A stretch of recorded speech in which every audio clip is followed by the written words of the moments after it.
me a god. You call me a god. You call me a god. You call me a god. Let's go. I'm about to go off like a weapon. Fuel to the top, got a filled up engine. In my thoughts, obsession. I will not stop, no, I'm never second guessing. I got a God complex. Haters love to hate, but I never feel pressed. Got a lot on my plate, but I never get stressed. I'll take all the pressure. 이게 뭐 제가 맨날 뭐 무슨 얘기를 하냐, 컨텐츠 짜내기도 힘들다 뭐 이렇게 말씀드려 놓고 경선 얘기는 사실 뭐 간단하게 하고 넘어가려고 그랬는데 얘기를 하다 보니까 저는 이게 좀 문제긴 문제예요. 왜 이렇게 머리에 든 게 많은지 이야기를 하다 보면은 막 한도 끝도 없이 얘기가 쏟아져 나옵니다. 그래서 민주당 얘기 몇 개 더 할 게 있었는데 이재명 대표 공약과 관련된 얘기 몇 가지만 더 하고 국민의힘 얘기도 오늘 좀 더 해야죠. 국민의힘 얘기도 여러분들께 전해드리도록 하겠습니다. 아까 내일 이제 영남권 경선이라고 말씀을 좀 드렸는데 지금 영남권 투표율이 아까 저녁 시간대 이렇게 나왔어요. 지금 충청권이 이제 요게 이제 그 투표가 종료되기 전인 거죠. 그러니까 오늘 그 5시 전에 집계가 됐던 부분인 것 같아요. 그래서 51.18%. 근데 나중에 57%까지 올라갔죠. 충청권이. 그러니까 오늘 낮에 집계된 권리당원 이제 투표율이었는데 충청권은 57%로 종료가 됐는데 요 시점에 요 시점에 지금 영남권 내일 이제 결과가 나옵니다.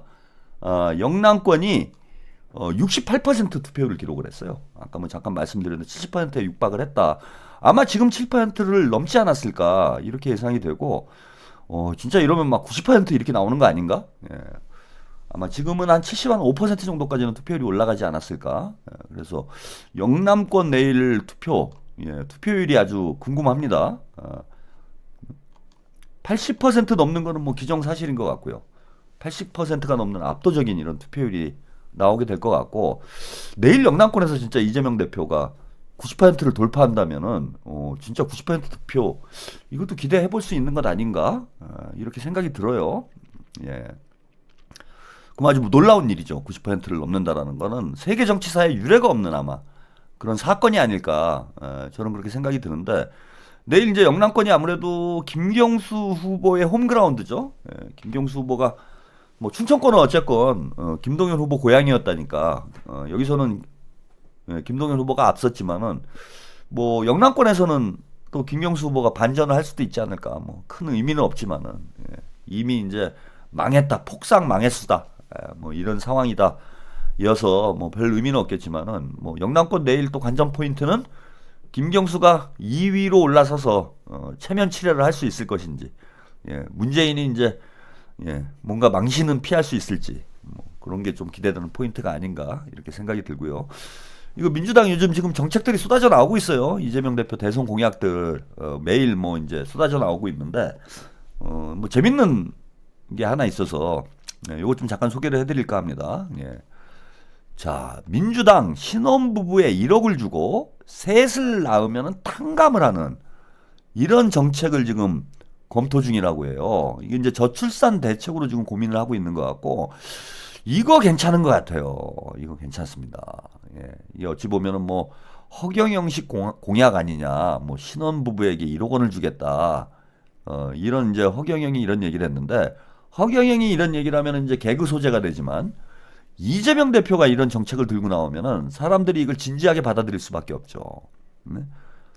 그래서 지금 저출산 원인이 이제 뭐 여러 가지가 있지만은 이 핵심적인 문제 중에 하나가 사실 주거 문제가 커요.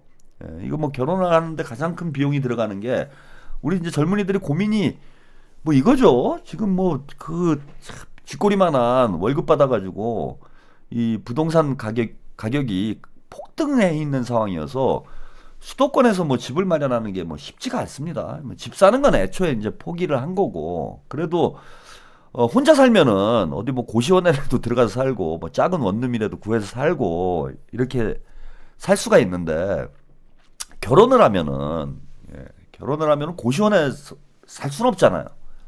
뭐 옛날 우리 이제 부모님 세대들은 뭐 단칸 새방에서 살아도 그죠? 사랑하면 그만이다 뭐 이런 얘기하고 옛날 뭐 드라마 같은 거 봐도 그런 게 나오죠. 뭐 폭삭 속았수다. 예.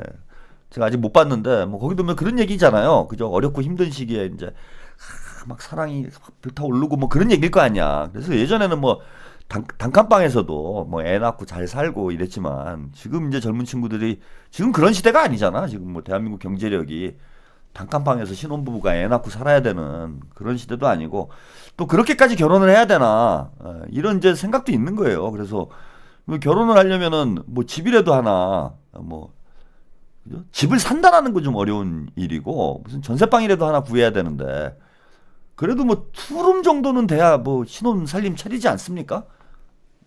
아 저도 이제 큰일이네. 이제 우리 애들이 이제 점점 커가는데 이거 큰 놈이 이놈 어떻게 하면 장가를 못 가게 할까 지금 막 고민인데 이게 뭐 월급쟁이 해가지고 전셋집 전셋방 하나 얻기도 힘든 이런 상황이 되다 보니까 결혼이 겁나는 거예요. 그리고 특히 이제 남성들이 보통 뭐 요즘에는 많이 달라졌다고 결혼 문화가 많이 달라졌다고 하는데 보통 뭐 여성들이 이제 그 신혼 살림을 마련을 하고 남성 측에서 이제 집을 마련하고 보통 이렇게 하죠.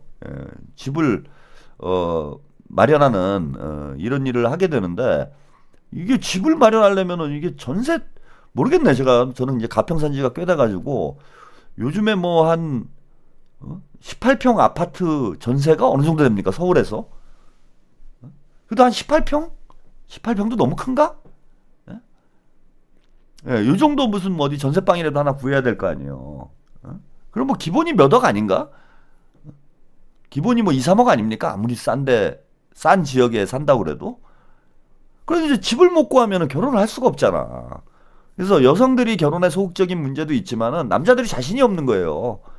그 뭐 아주 잘 사는 부모님 잘 만난 경우 아니면은 잘 만난 경우 아니면은 방부하기도 힘들고 또 여성분들이 닭발 먹고 오리발님 30대인 울 아들 장가 간다고 하려나 그럴 수도 있을 것 같네요. 그죠? 1억 원이 나온다는데 그러면 뭐 1억 원으로 전세방을 구하긴 힘들지. 근데 또 전세 대출 받고 뭐 나라에서 1억 받고 뭐 이러면은 될 수 있잖아 이게.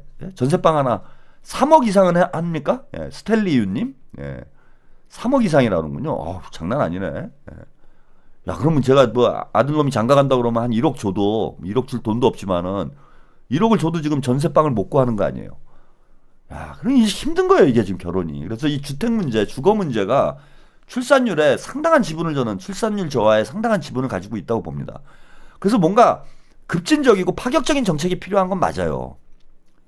근데 지금 민주당에서 아직 이건 확정된 건 아닌데 이거는 좀 센세이셔널하게 2030 세대들에게 뭔가 좀 반향을 일으킬 수 있지 않을까 이런 겁니다. 이게 어떤 방식이냐면은 결혼하면 그냥 1억을 준다 이런 게 아니고 신혼부부에게 가구당 1억을 대출해 준다는 거예요. 이제 대출을 해줘. 신용대출 비슷하게 결혼대출인 거지. 결혼을 하면 1억을 대출을 해줍니다.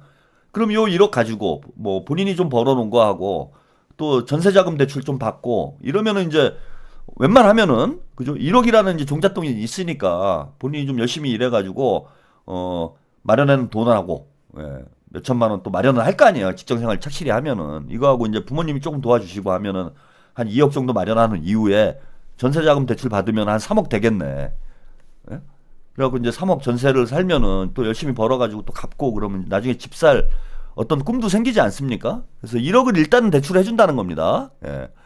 그러면은 자 어떻게 하느냐? 첫째 자녀를 낳으면은 무이자로 전환해 준다는 거예요. 근데 이제 결혼을 하면은 사실 뭐 아이는 낳기 싫은데 결혼을 하겠다 이런 분들은 많지는 않잖아.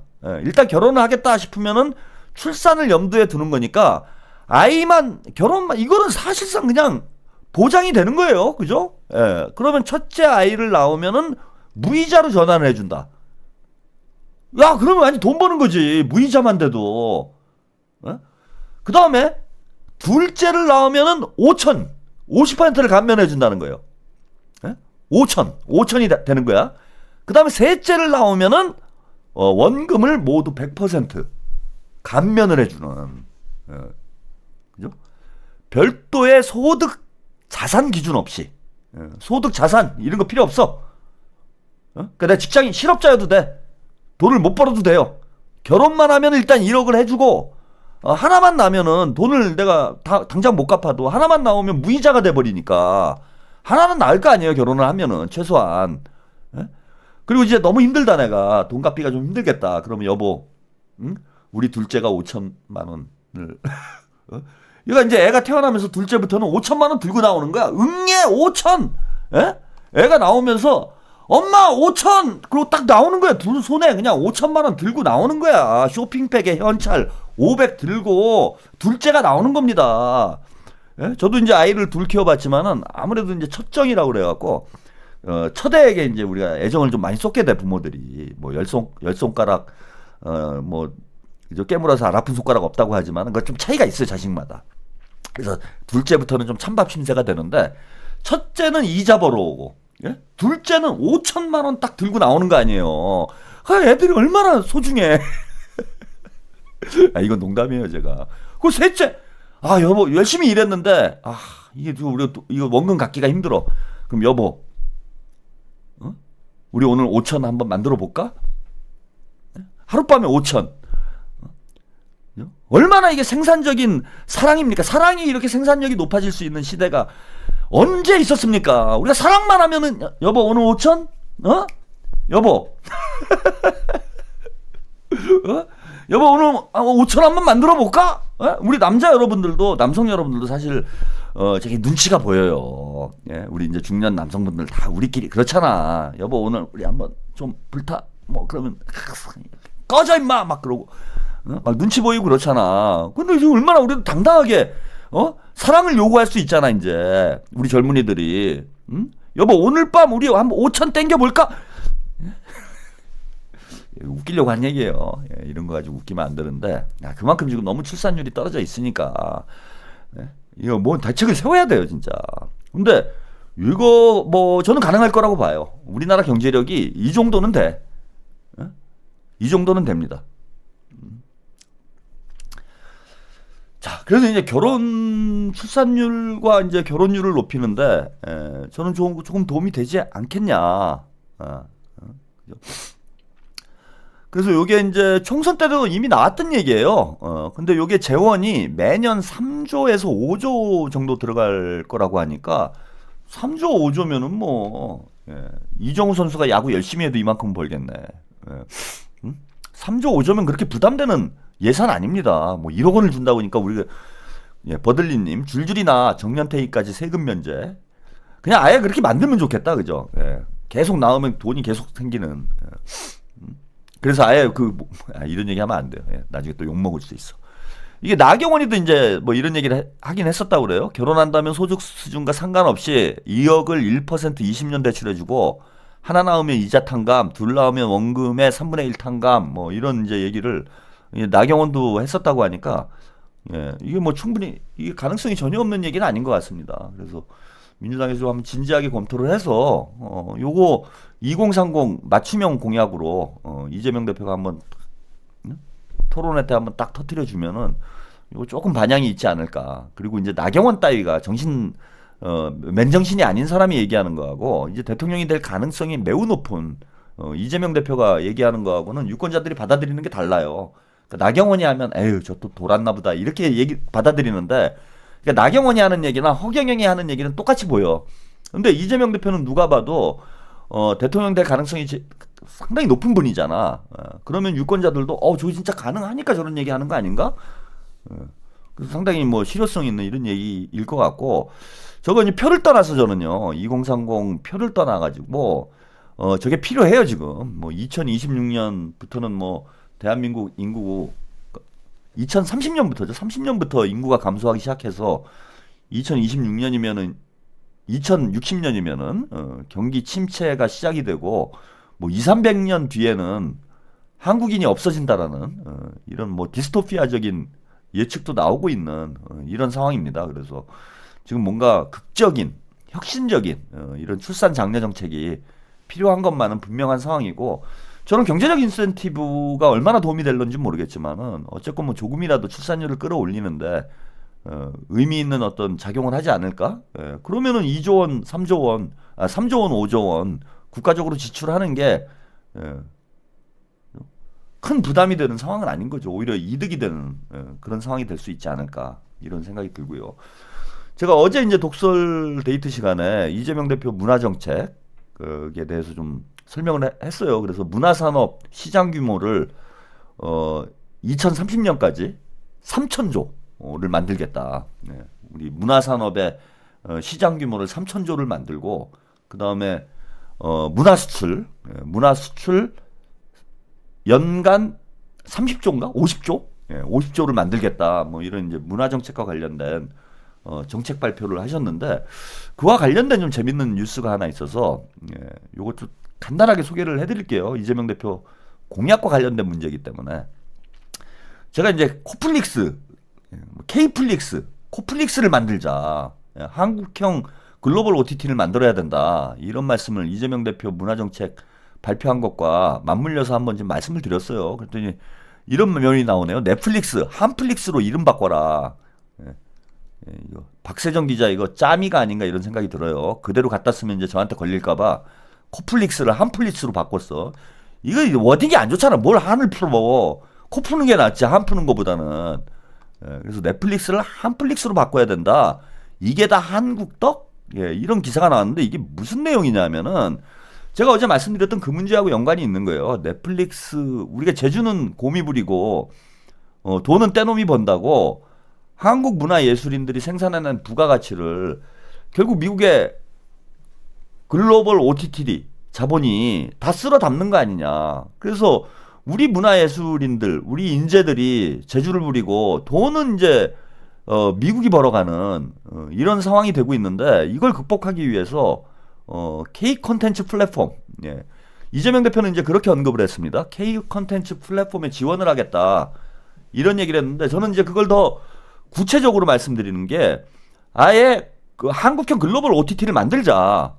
민간 자본만 가지고는 헐리우드 자본, 미국 자본과 경쟁하기가 어려우니 국가적 차원의 지원을 해서 예컨대 이재명 대표가 얘기했던 AI, 한국판 엔비디아를 만들겠다. 그래서 민간 자본과 국가적 투자, 국민 기업으로 만들어 보겠다. 뭐 이런 얘기를 하신 것처럼 글로벌 OTT도 민간과 국가 자본, 국가가 그죠? 민간과 공공이 협력을 해서 세계 시장에서 경쟁할 수 있는 그런 사이즈의 글로벌 OTT를 만들어야 되지 않느냐. 뭐 이런 말씀을 드렸는데 그게 가능성이 있다는 얘기가 지금 확인이 되는 거예요. 지금 보면은 작년 올해 보시면은 중증외상센터, 오징어 게임, 폭삭 수가스다 이런 한국 콘텐츠들이 넷플릭스의 실적을 견인했다는 거예요. 이 정도면은 넷플릭스를 한플릭스로 바꿔야 될 정도 아니냐 이런 얘기가 나오고 있는데 또 하반기에 오징어 게임 3편이 시즌 3가 또 공개가 돼요. 그래서 넷플릭스 내에 한국 콘텐츠의 영향력이 지속적으로 커질 수밖에 없다. 자, 그래서인지 지금 넷플릭스에서 작년 하반기부터 올해 초까지 화제가 됐던 콘텐츠가 한국 콘텐츠 외에는 없어요. 제가 볼 때는. 아까 뭐 말씀드렸던 그 오징어 게임 2편, 그 다음에 중증 외상센터, 저것도 상당히 화제가 됐습니다. 오징어 게임만큼은 아니지만 이번에 그리고 폭삭 소가수다 이것까지 해서 계속 넷플릭스를 견인하고 있는 컨텐츠가 한국 컨텐츠라고 보시면 돼요. 그런데 올해 3분기 1월부터 3월까지 3개월간 넷플릭스 매출이 105억 4,300만 달러예요. 한 분기 매출이 105억 달러야. 105억 달러. 이거 이제 여러분들 감이 안 오시죠? 우리나라 돈으로 바꾸면은 14조 9,700억 원. 이거 뭐 매출입니다. 매출 뭐 순수익이 얼마나 나왔는지 모르겠어요. 그런데 여기 주당 여기 뒤에 나오는군요. 순수익도 한 주당 수익률이 6.61달러. 그러니까 넷플릭스 주식을 한 주 가지고 있으면은 배당을 이 분기에만 배당을 9,000만 원 정도 받았다는 얘기예요. 9,386원. 배당률이 이렇게 높다는 거야. 그래서 애초 예상하기에는 105억 1,000만 달러를 매출을 예상을 했는데 이게 이제 예상 매출치보다 훌쩍 뛰어넘는 수치. 그래서 매출이 작년 같은 기간보다 12.5%가 증가를 했고 순이익은 25%가 증가를 했다라는 거예요. 이게 이제 한국 콘텐츠의 힘이 컸다. 지금 다른 글로벌 OTT들, 그러니까 애플 TV라든지 그다음에 디즈니 플러스, 뭐 파라마운트 TV와 같은 글로벌 OTT, 미국이 운영하는 글로벌 OTT가 있는데 넷플릭스하고 거의 경쟁이 안 돼요. 지금 보면 뭐 디즈니 플러스와 같이 뭐 헐리우드의 대부분의 헐리우드 그 영화사들을 배급사들을 디즈니가 다 먹었죠. 예컨대 예전에 유명한 뭡니까 20세기 폭스니 이런 기업들이 다 디즈니로 다 묶여버렸어 지금. 그래서 초거대 기업이 됐습니다. 헐리우드 초거대 자본이 디즈니가 됐어요. 근데 디즈니 플러스가 이 글로벌 OTT 시장에서는 어마어마한 자체 컨텐츠를 이미 보유하고 있음에도 불구하고 글로벌 OTT 분야에서는 넷플릭스에게 맥을 못 쳐요. 그 원인이 어디 있는가? 넷플릭스가 한국 컨텐츠에 집중적으로 투자를 하면서 성과를 내고 있기 때문이야. 그러니까 디즈니 플러스는 아직도 뭐 스타워즈 뭐 그런 거 있잖아요. 자체 컨텐츠에 많이 집중을 하고 있어. 물론 이제 한국 컨텐츠에도 투자를 합니다. 근데 투자를 했는데 잘못했죠. 그 누구예요? 김수현한테 투자를 해가지고 지금 그 개봉도 못하고 뭐 그러고 있는 상황인데 넷플릭스하고 디즈니 플러스하고 미국 컨텐츠만 가지고 놓고 보면 디즈니 플러스가 압도적으로 컨텐츠의 우위에 있어요. 그런데 왜 격차가 벌어지는가? 저는 넷플릭스가 선도적으로 한국 컨텐츠에 투자를 많이 해서 그 성과를 싹 빨아가고 있기 때문에 디즈니 플러스가 넷플릭스에게 맥을 못 추는 이런 그죠? 기이한 현상이 벌어지고 있다. 어찌 보면 기이한 현상이죠. 디즈니의 컨텐츠는 어마어마하잖아요. 이게 뭐 수백 년, 100년 이상 된 이런 컨텐츠를 100년 이상 쌓아온 그리고 디즈니가 이미 전 세계적으로 그 컨텐츠 왕국이라고 할 수 있을 만큼 어마어마한 컨텐츠량을 보유하고 있고 그리고 지금도 매년 헐리우드에서 어마어마한 양의 컨텐츠를 쏟아내고 있는데 이거를 그냥 글로벌 OTT로만 전환을 해도 당장 시장 1위가 될 것이다. 이렇게 다 예상을 했는데 결과는 전혀 그렇지가 않은 거죠. 넷플릭스가 오히려 앞서가고 있다. 그런 이유가 어디 있는가?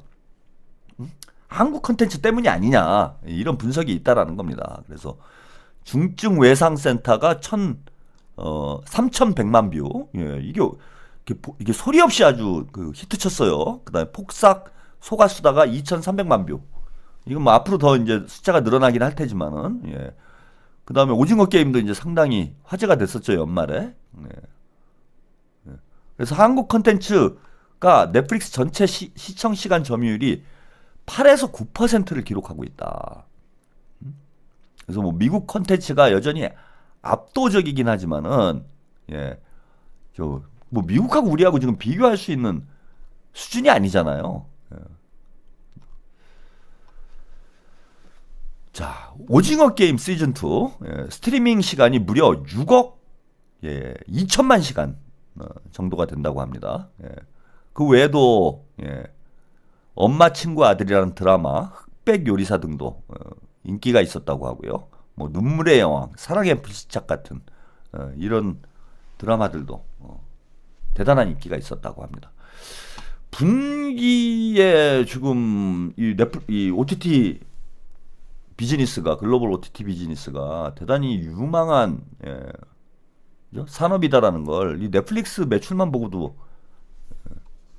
확인이 되죠. 무려 분기에 15조 가량 이렇게 벌어들였으니까 60조 정도 되는 거죠. 1년이면 매출이 넷플릭스 매출이 1년에 60조 정도가 됩니다. 우리나라 문화 수출 2030년까지 이재명 대표가 30조를 하겠다. 50조예요, 50조. 문화 수출 50조를 하겠다라고 공약 발표를 했는데 넷플릭스 하나 매출이 60조입니다.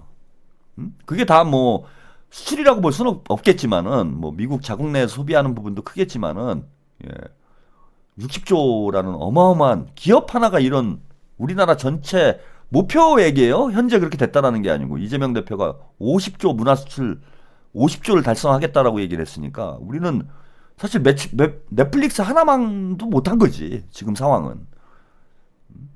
근데 이런 문화 산업이 점차적으로 곽광을 받고 있고 주목을 받고 있고 어마어마한 천문학적인 부가가치를 생산하고 있는 이런 시대에 민주당에서 조금 더 이재명 대표가 반드시 또 대통령이 돼서 K 콘텐츠의 이러한 열매들이 또 우리 국가적 이익으로 돌아올 수 있는 그런 상황이 되었으면 합니다.